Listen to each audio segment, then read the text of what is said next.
Here we have a 1983 Pierce Dash with a Detroit 6V92 TA turbo engine.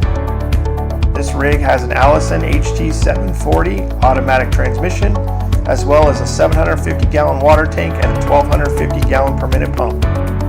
This fire engine originally served for the Kalamazoo Township, Michigan Fire Department. This rig is now owned and operated by Fire Trucks for Hire in Livermore, California, even though all of the rigs are stenciled with Wigtonville. Wigtonville is not only a fictitious fire department, but also a fictitious town complete with its own website. Hi, I'm Jess Quinalty, and this is Firefighters in Fire Trucks Getting Ice Cream. My guest on the show today is Chief Steve Prziborowski. He is the Deputy Chief of Santa Clara County Fire Department, as well as an instructor for Chabot College for their fire technology program, and owns his own fire department training company, Code 3 Training. Steve has authored hundreds of magazine articles, as well as a few books on firefighter testing and the promotional process. God, this flashbacks. We used to have one of these rigs, a couple of these rigs with Los Altos. We took them over. Steve and myself have just completed a 2-day program on company officer development for the Camp Parks Fire Department, and now we're going to go grab some ice cream. That's okay. And I probably should figure out where I'm going. Dang it. I should have picked up this Fresno deal because it's pushing my time problem, that's for sure. I think I just go up to the next light and then make a left and then go to Main Street. But yeah. I might get lost. So you can almost see it from here, but yeah. Alright, so leaving Camp Parks, now we're allowed to talk about stuff because they won't let us videotape on site. Okay. So now that we are in the civilian world again, now I guess we can talk about stuff. So how's your class? Class was good. Good day of discussion, good day of sharing ideas. I learned a lot actually about the Army and their facility here as well as their operations. So I think it was good, at least from my perspective. So hopefully at least I share a few suggestions and ideas with those that were nice enough to give me the gift of their time. So a fun day. Yeah, I know that I've seen your Courage Under Fire class, just like the 90-minute, but it'd be cool to see the entire full day presentation, you know. An hour and a half can be very challenging because you barely get enough time to start really having some good meaningful discussion, but you know, this actually worked out well too, to have a good chunk of time in the morning and the afternoon to get a little deeper in depth, so. Right. Yeah, sometimes we just can't do enough of this type of training in the fire service, you know. It can't all be strategy and tactics or spraying water or things like that, you know, between you doing your type of leadership and company officer development, it's definitely continued to be needed. You know, and unfortunately, or fortunately, I guess depending how you look at it, as fun as the other stuff is, the strategy and tactics and the fireground or hands-on stuff, you know, the other stuff that I enjoy, my passion, you know, it's necessary, it's needed. It's maybe not as popular as some of the other stuff, but I think it's more value at the end of the day to help keep us healthy, keep us safe, and hopefully have nice rewarding careers. How did you get started teaching just company officer development? I mean, obviously your book is on that, and all your magazine articles have just continued to progress with you know, firefighter testing and training and company officer stuff. But where was really the passion for that come from, or where did the drive come from for that? Well, it's funny you ask that question because for as long as I can remember, I've always enjoyed teaching, and when I got on the fire department 25 years ago, give or take, I was trying to figure out what is my best way to be able to help further my time as an instructor and help share my knowledge and pay it forward and so forth. So my initial passion was obviously entry-level preparation because as I started out, there wasn't a lot of people that were really helping others get hired. Right.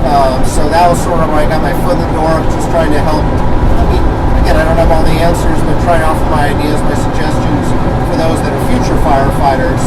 And then once I sort of got my foot in the door that way and got more experience and exposure, the next really obvious path that my passion lied in was officer development. And obviously, once I became a company officer back in 2001, it helped because then I had a little bit of credibility that I was actually in the position. So the officer development was sort of a natural progression from there, because I sort of joke with people that I have a passion helping people get hired, but also stay hired, but also get promoted and stay promoted. So it's just been a natural progression, because my expertise is obviously not in building construction. My expertise is not in the hands-on stuff. I can do the job. I've done the job, but that's where I felt there was sort of, I don't want to say a niche, but I mean, I know there's many people doing officer development leadership. That was sort of what my passion was. I just sort of went down that path, and it's been very enjoyable for me. So, was the very first magazine article you wrote was like oral interviews, or what was the very first one you did? It's interesting you asked that question. The first formal article published was Fire Engineering magazine, and that was pretty much promotional preparation, career development. So, because most of the fire magazines don't address entry level, I didn't think there'd be the audience there. So I took it as the next passion that I had was promotional preparation. So that was what my first series of articles were, was just helping people get promoted and get prepared and stay focused on that career development, whatever their path was. Gotcha. And then, so now your current position, you do a lot with actually the promotional process, or are you hands off of that now? Or? A little bit, it all depends. So as Deputy Chief of Training right now, definitely assist with the training process, be the promotional process. But we're fortunate to have our own human resources, what we call personnel services unit. So we have a staff who fall within our personnel services unit or division that really helps do all that stuff. So we do assist them when it comes to promotional exams, but our assistance in training is assisting as proctors or raters for the evaluation. We obviously always have an open-ended extended invitation to try to help any of our crew members. We're very proactive, at least I feel we are as an administration, to try to reach out to anyone that wants to get promoted and sort of offer them any type of mentoring they want, any type of guidance. So we do try to be, not just myself, but as our command staff members, very open-ended to help others out. But as training right now is just assisting pretty much with a little bit of test development, but our operations division, we go partnership with our operations division to help putting together promotional exams. Like our operations deputy chief typically assigns a couple battalion chiefs to help put together the simulations. So one of the things we found a number of years ago was trying to make sure that our tests are really meeting the actual day-to-day life of a captain or a battalion chief. So when our new human resources director was hired a few years ago, he really sat down with all the battalion chiefs and tried to find out, are we testing appropriately for the positions? And we got a lot of great feedback from battalion chiefs, and one of the things we continue to do is try to have our battalion chiefs help put together these processes just so we make sure it's at least valid and as reliable as can be. It's not a perfect process, no promotional process is, but it's about as best a simulation as you can get, I think, for the real world, and we're always looking for new ideas too. So. And you're using outside proctors from other departments then for the testing process? We do a combination. For typical promotional processes, we try to have typically an odd number, like 3 raters, 2 raters from outside organizations at the rank above, or 2 ranks above. But we also try to have an internal rater as well too. So it's not lopsided where it's all internal raters, but we try to have 2 outside, 1 inside, and then we'll typically have an inside proctor as well too. Just the person like myself, another deputy chief, that makes sure that everyone keeps their time correctly, make sure the script is getting followed, make sure everything's going according to plan. So it's typically a good, fair, unbiased product, because from the outside there are great raters out there that can work in any given department and come into, I think, any department and really provide an honest evaluation of said candidates. Are you still doing employee personnel problems in your company officer testing program, or? Yeah, we've done various types. For the longest time, we did video-based scenarios where our personnel services division would sort of make videos with trying to simulate different situations. We went away from that for a little bit. We did role plays for a while. Right. We went away from that, and sort of we morphed into now just more. We still do personnel counseling scenarios, but a lot of it is more simulated, non-role play, but more. Here's a scenario, just to try to make sure things are consistent as best as possible. Because role players sometimes can be a little inconsistent. Right. It's not perfect. Videos can sometimes have their own challenges too. So we still do that component for both our captain and battalion chief tests as a personnel counseling scenario, which can be very challenging, but it's a very important part of the job. Right.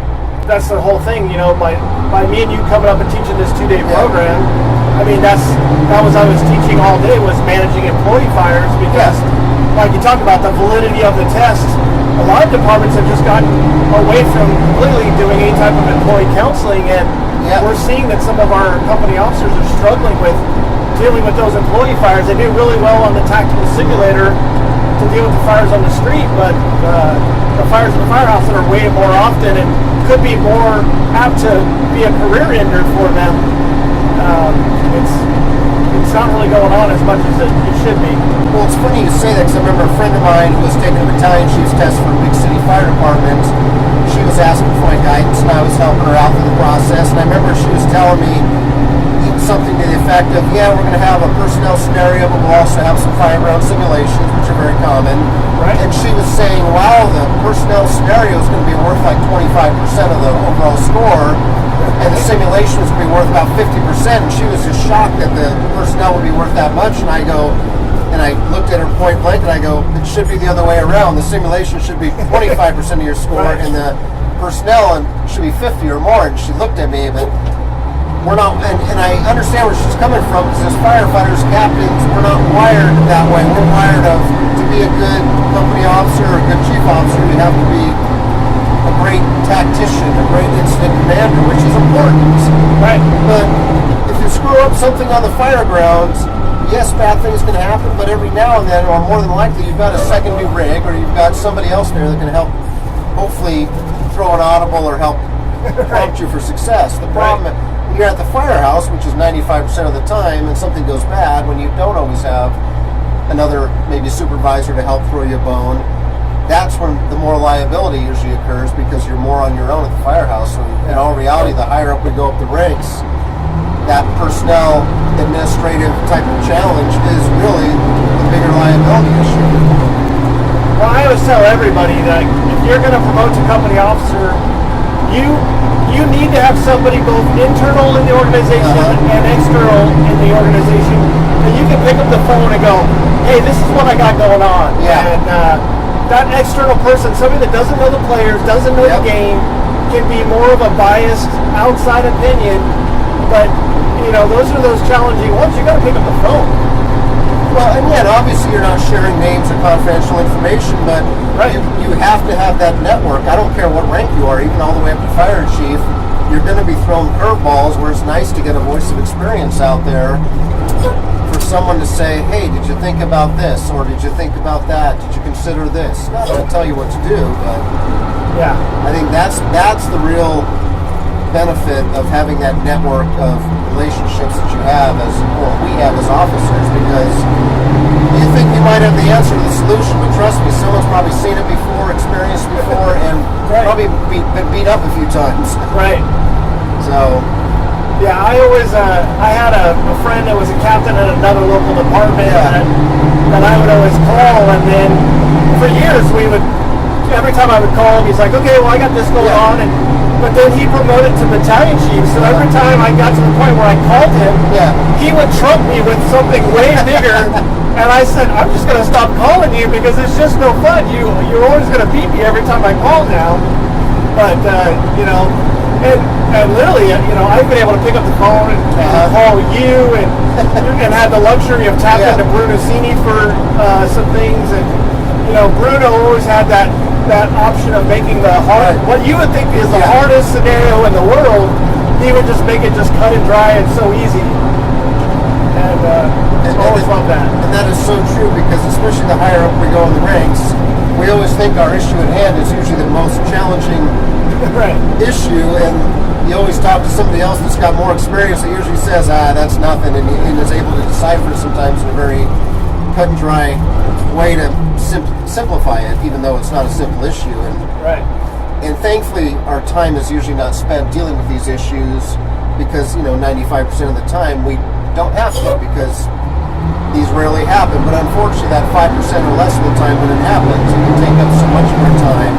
And even more importantly, be so critical that if we screw it up, it can have a lot of repercussions and damage control that has to be done. That's why these, I guess, significant or high-profile incidents, if they're not managed correctly, there's subsequently so much potential negative outcome that can hurt everybody. Right. I think I told you the story that one time where I was talking to Chief Prziborowski about an employee fire. Yeah. And the two engineers on the opposite shifts are starting this little shift war. Right. And it all started because Engineer A left all the lights and the windshield wipers on for Engineer C. That would never happen. Yeah. So when he came on duty, they go crazy and all that. And Bruno literally looks at me and he goes, "So you fly to go teach all over the place?" And I'm like, "Yeah, of course." And he says, "What would you think about if you literally were getting on the plane, right? The flight attendant greets you, and as you're getting on the plane, the pilot and the co-pilot are running through the checklist, turning on switches, and all of a sudden the windshield wipers start going crazy and alarms start going off." And he looks at the co-pilot and goes, "Freaking B shift." Would you want to get on that plane at that point? And it's funny. He's like, "We are a life-saving organization. Where do we believe that is okay?" That's funny. He said, "Any organization, if you have a company that has a 95% safety rating, that would be good in most eyes, but in a life-saving organization, it can't be." He says, if the aviation industry had a 95% safety rating, they'd be crashing like 100 planes a day. Yeah. So why do we think in the fire service that's normal or that's okay? And that is a funny way to look at it, but it's so true. Yeah, walking onto a plane and you got a pilot. We'll get it right 95% of the time. Right. You're literally the job that we do. You have to have that perspective on it. Yeah. Like Chief Prziborowski does. I had a firefighter that I ended up telling that story to kind of correct some behavior.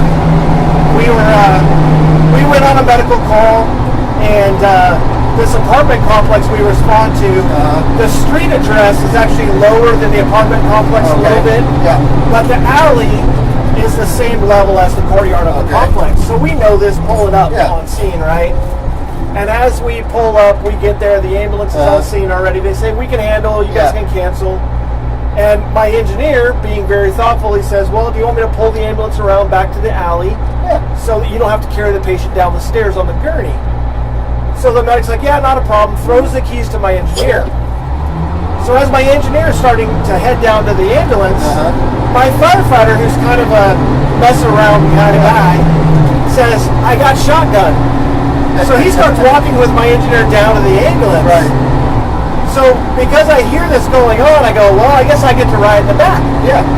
Not that I want to ride in the back of an ambulance, because I've done that plenty of times. I'm literally going just to be the designated adult with the individuals that are going down there. So we get down there, I get in the back of the ambulance, and it already starts, the firefighters playing with the siren and stuff like that, and my engineer's like, "Don't do that." So we go back there, and we're getting another call. Yeah. So my engineer runs down there, tosses the keys to the paramedic on the ambulance. We go on the call. Done deal, right? Yeah. On the way back to the station, my firefighter starts laughing over the headset, and I'm like, "What's going on?" And he goes, "Oh, the medic on the ambulance is going to be really happy. I turned the heater on full blast.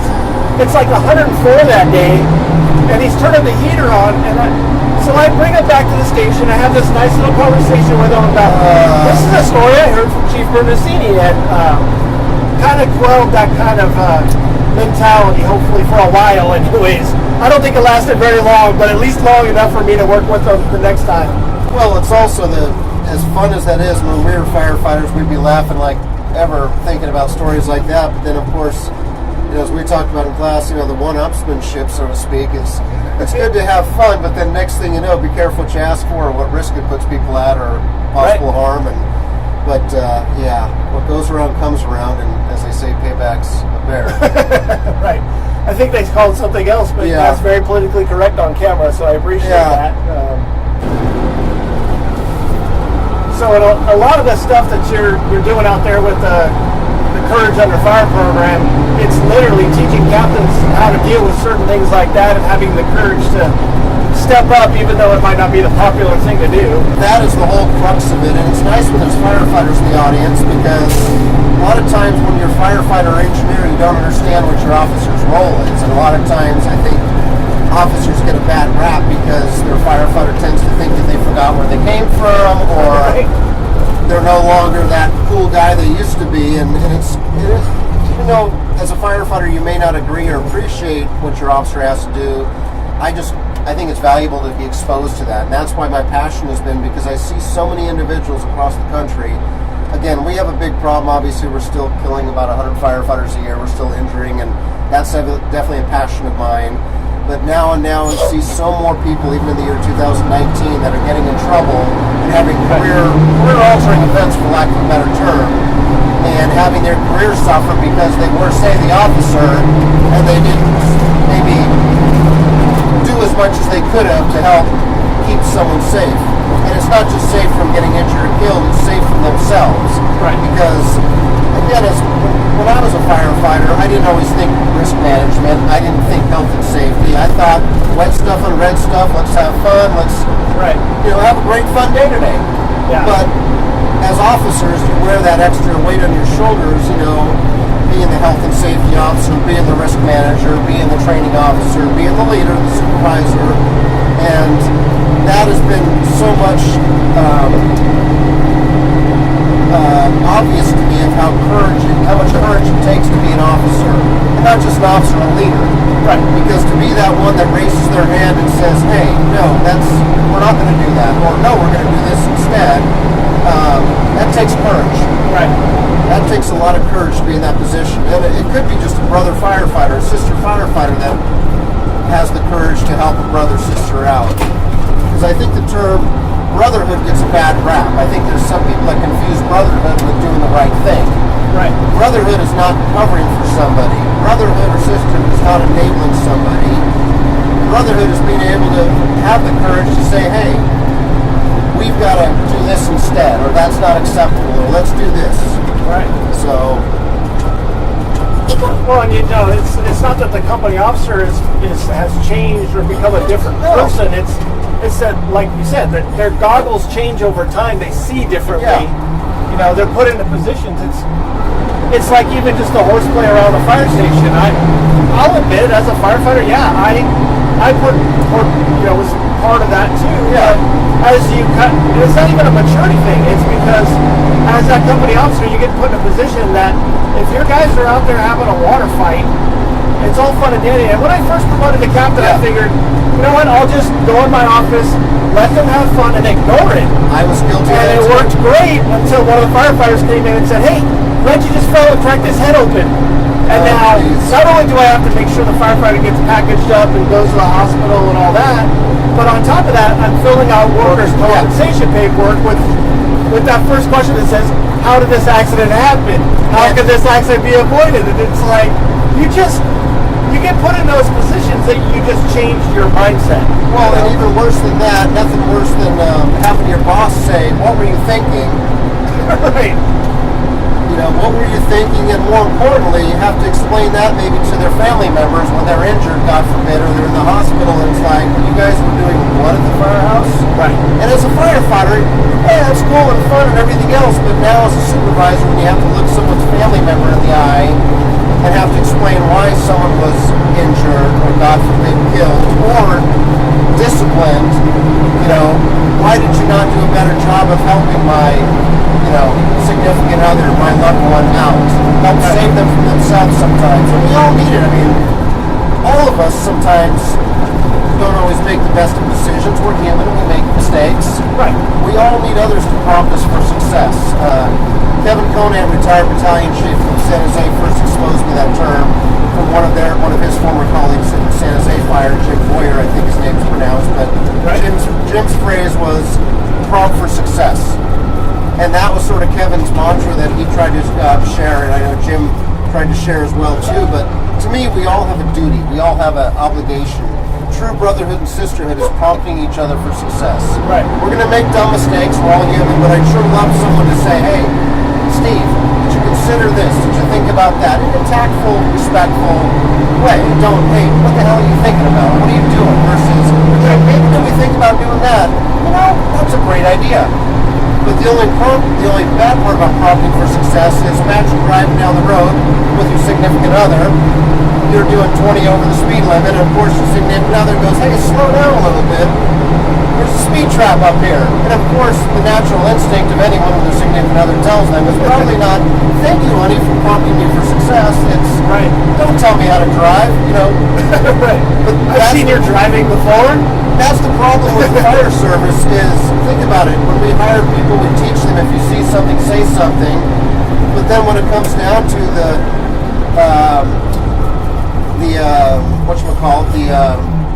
rubber meeting the road, that's easier said than done. Right. It's one thing to tell people if you see something, say something, or do something, but then you tell maybe your driver or your officer in a tactful, respectful, non-accusatory manner of, hey, maybe we can slow down a little bit. You know the answer to that one is, hey, shut up, kid, don't tell me how to drive, you're not the officer. And then, of course, what happens to the poor person that prompted you for success? They usually shut their mouth and, okay, I'm going to say, I don't want to get in trouble again, I don't want to get yelled at. So it's almost counterproductive sometimes, because when you look at significant firefighter fatality after action reports or significant injuries, significant disciplinary cases, it points to that a lot of times of witness statements are of, yeah, did you see something bad was going to happen? Yes. Did you say something? Nope. Right. Why not? Because I didn't want to get yelled at. That's our culture, or that's... Right. So it's a sticky slope, because we've all been in that position. Imagine your kid probably has corrected you at some point of, hey, Dad, you're not supposed to be doing that while you're driving or whatever else. And of course, oh, thank you, son. I appreciate that. It's usually, hey, don't tell me how to drive, kid. So, long answer short of that, I think we can do a better job of helping ourselves, especially as a crew, succeed. You know, you made that comment about the airline pilots getting on the airline, about not going on there when maybe they're not up to their 100% performance. Well, I sure want that crew, that airline, ready to get me to my safe destination. Same should be for a fireman. We're all a crew, and we should be all helping each other out. Well, we we always talk about that. One of the new buzzwords, Yeah. for some places, that normalization of deviance. Yes. And you got to remember that the deviance is the deviants. It's the people that are actually deviating a lot of times from the way things are going. But the accidents we end up having, sometimes it just starts as something small. I mean, one night I was responsible for fire explorer training. Yeah. And they're training for a fire buster. Okay. And they're doing the thing where, they got like the water ball, they got the tether ball and the cable, and they got the two opposing hose Yeah. streams, like moving the ball back and forth. Yep. At the end of the training, my duty crew comes up and they're like, hey, Cap, is it okay if we play the winning team? And I'm thinking, Sure. Great. What could go wrong? It's like, yeah, it's good. They actually get to do Team some hose building, training. bonding, Yeah. And, of course, they're battling it out, and it gets to the point where the explorers are winning. The ball keeps getting closer and closer. So the nozzle from my duty crew goes from the tetherball level to I can see explorer where this is level. going. Yeah. And it's just the stuff that, they don't think much of it, that you are just, I can't even believe that just happened. What do they say? Everything's fun and games until someone gets an eye poked out, or That's it. Horseplay is hospital play. I mean, there's I've never heard so that. many options. well, and that's the challenge. It's my good friend, good buddy John Dixon out of New Jersey does a normalization of deviance session. That's one of his expert and passion areas. Right. And so much that ties into what I enjoy talking about. I mean, don't get me wrong. I don't enjoy talking about some of this stuff. I don't enjoy talking about bad outcomes, because I share this stuff with people because I don't want us to have the same things happen again. And I actually give a crap about people. And when people say, it's like, hey, why are you... Careful. You're not allowed to give a crap about people. Okay. Sorry about that. That's okay. Perfect. So I actually give a hoot about people. So Right. sometimes, and that's the challenge sometimes for leadership is when your officer or the leader, whoever that person is, says maybe, no, we're not going to do that. I know a lot of people tend to think they forgot where they came from or they're just covering their own self, but in reality they're actually trying to help them and they're trying to actually make sure everyone goes home safe and healthy and stays out of trouble. Because they care. Because if they didn't care, they'd let you get in trouble. Yeah. I have put myself in a box. Give me 1 second. Watch me back run it back. Right now. We don't have to do as we say, not as we do.